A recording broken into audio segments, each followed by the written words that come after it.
上市公司東方明珠石油主席黃坤涉串謀詐騙，但一直聲稱腰傷留喺台灣，冇返港受審。最近更加喺老婆嘅娘家門口被帶走，一時音訊全無。呢一宗被外界指係綁架案，近日有新突破，隨時係一宗自編自導嘅戲碼。喺今年9月20號，黃坤喺新北市新店區大豐路大豐松園住所外面被2名男子帶走，之後不知所蹤。黃坤老婆黃以霞報案之後2日，通知警方有人打俾佢，指黃坤曾經喺啲投資上面導致佢哋嘅損失，要拎6億美金出嚟先可以放人。表面上係一宗綁架案，但有知情嘅台灣探員就喺案情上邊發現有突破。原來警方喺案發現場嘅閉路電視發現另一個版本。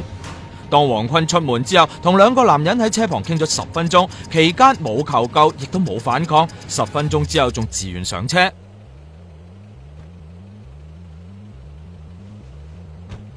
警方嘅調查方向就由老人勒索改為懷疑有人自導自演綁架案。而黃坤喺台灣留院嘅時候，閉路電視嘅片段可以見到，反映黃坤當時行動敏捷，只係當香港開庭前嘅日子，病情就會惡化。